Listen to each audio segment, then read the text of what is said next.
if your microbiota is pretty decent, it's possible that because these are stronger bugs, that it could get in and outcompete your good bugs and become a pathogen and start to cause issues. Hello and welcome back to our channel. Today we're talking about soil-based probiotics, and I'm sure you've seen all the buzz online. There's a lot of confusion as well that comes with that buzz for understandable reasons, because with most things in nutrition, it's not black and white. So this video, I am creating it to help talk about that gray area, clear up confusion for you so you really have a better understanding as to whether soil-based probiotics might help you or whether maybe you should avoid them. And I am filming again from Costa Rica. I left the rainforest. I'm down near the beach now, and I hope you enjoy the change of scenery, the change of energy.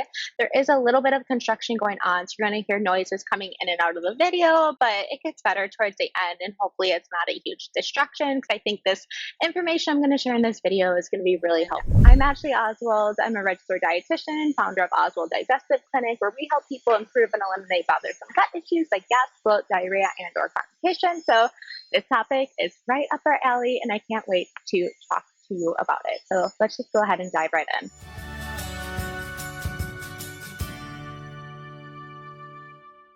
Let's start out by talking about what is a probiotic. The World Health Organization defined a probiotic in 2002 as any microorganism that, when provided in adequate amounts, confers a health benefit to the host. So in layman's terms, it basically means if you take enough of this bug, either in capsule form, maybe in powder form, maybe in food form, you take enough of it, it's going to have a potential health benefit to you, or it's at least been shown to have a health benefit to somebody or in studies. And when we talk about at the core soil-based versus the others, it's simply that those soil-based are coming from the soil. The others are coming from other places. And by taking these bacteria from the soil, they are going to be more spore forming and more resistant to things like heat, acid, and just environment. So environment in your gut, environment outside, because that's how they've evolved. They've been in the outside. They've evolved to be more resistant, more spore forming. And that basically means the spore, it kind of creates this protective barrier around it. And so it's more likely to travel through your stomach acid without being killed, and more likely to take hold in your gut, like hold on and actually be effective. But again, this could be a bad thing, because what if it takes too good of hold? And then it's more likely to possibly be antibiotic resistant. Like, what if it creates an infection in your gut? And then we need to try to create some balance. So maybe we're going to use antibiotic herbs that have antibiotic potential, or real antibiotics, to get you some balance. And it might be more challenging because they're just more likely to be in these spores and more resistant to even that.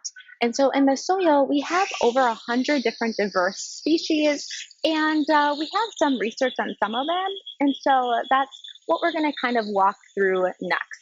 What are we looking for when we look at a probiotic, and what should you keep in mind when you're buying a probiotic? And I want to take a quick break here and share our free masterclass, 5 steps to improve your gut health. And if you want to join us in that, there's going to be a link down in the description and in the first comment below that you can just click on and join for free. So when you're looking at a probiotic and you see on the label, you should see genus, species, strain.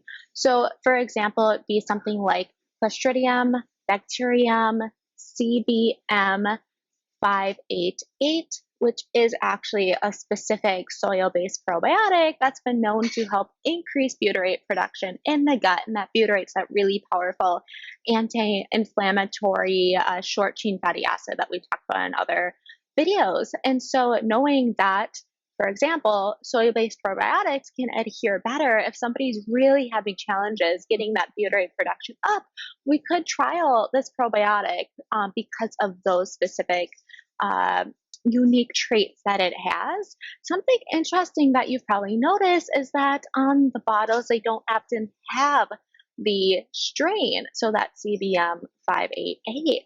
And half of the probiotics on the market don't have that, but that's really important to knowing what research we have to show, is it possibly effective, is it possibly not effective, because different species. So the genius in the species that is on half and missing the strain on the other half. There could be the same type of those, but because you don't know what strain it is, those two different products, like the Clostridium bacterium in that example, those two words, you could see that on two different products, but they could be two different probiotics having two different potential benefits. And so the research in our soil-based probiotics, good or bad, it really comes down to the type that you're going to be taking and the research that we have behind that type, because some of them, yes, we have some proven potential benefits, but others we don't. And so when we come back up to the big picture, soil-based probiotic versus non-soil-based,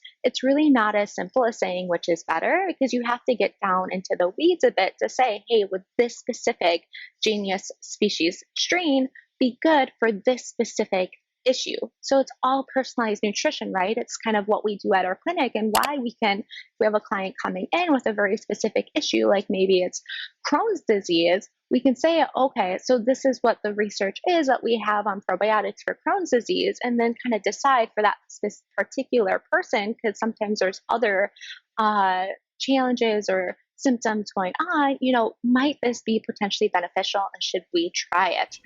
Also, it's really important to understand that when we look at research about whether a probiotic works or doesn't work, there are a lot of limitations to doing that research, because as you might have learned in our other videos, even just changing the foods that you eat can change the type of microbiota, or like the bugs and yeast and fungi, etc., in your gut. So if you are eating like the standard American processed eating plan for a week, and then all of a sudden you switch all over to a real whole foods eating plan, your gut bacteria are going to change because of that within a day or two.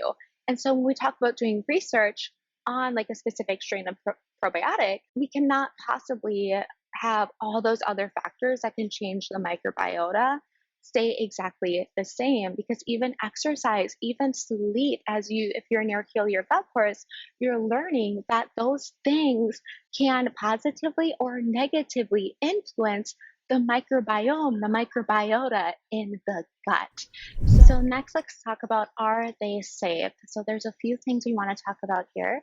The first thing is you want to trust the company you're buying from, and you want to look into where are they sourcing this probiotic from, what are their manufacturing methods, and then also what's the research they really have on the strain. So genius species strain, that letter number, like the CBM 855. What research do they have? Because honestly, there's a lot of companies out there making really over-exaggerated claims on the probiotics they're trying to sell for obvious reasons. And then the next thing is, if you are somebody who's considering this is immunocompromised, maybe they're on, have like IBD on certain medications, or they're struggling with cancer, or they have really extreme kind of intestinal permeability gut issues, you're going to want to avoid supplementing with probiotics, because there are case reports of people honestly dying from supplementation of probiotics, even food-based forms like kombucha, when their immune system is that compromised. And then lastly, sometimes these products on the shelves have inactive ingredients. So it's not the probiotic in them, but it's the other ingredients that you might notice exacerbates your symptoms, makes your symptoms worse. So for example, some of them have lactose in them. And if you're sensitive to lactose, have lactose intolerance, it could make your symptoms for that worse. Or there might be a prebiotic in it, but because of where your gut is, you're just not able to tolerate that. And you notice that you get worsening of the gas and bloat that you're struggling with. So just be aware of that. Okay, so what to do? Ultimately, it comes back down to, if you want to get exposure to soil-based probiotics, you can just get outside and walk in the soil. And a lot of people now don't do that, especially if you're living in cities. So try to make more of a conscious awareness around doing that at least many times a week, and you can get exposure that way instead of having to supplement. And then the other thing is, buy local organic produce from farmers that you trust, that when you're buying it, it was maybe picked the morning of or the day before, and you're still getting some that those probiotics from the soil exposed to you via way of the produce that you are eating. And And then lastly, there are some fermented foods that have soil-based probiotics in them. So some kombuchas, like there are some GT kombuchas that have soil-based probiotics naturally in them. So you could have that regularly. You just need like a tablespoon a few times a day of different fermented foods to get trillions of bacteria and probiotics. And so I hope this video helps to clear up the conversation of soil-based probiotics versus other probiotics for you. If you haven't already, subscribe, hit the bell to be notified of our new videos every Tuesday at 3 p.m. Central Time. And if you're interested in working with our clinic one-on-one, so we can really assess what you're going through and what kind of probiotic might or might not be helpful for you, you can just schedule a free call below, and we do accept insurance. So thank you, everybody. Hope you're having a great day, and I'll see you on the next video.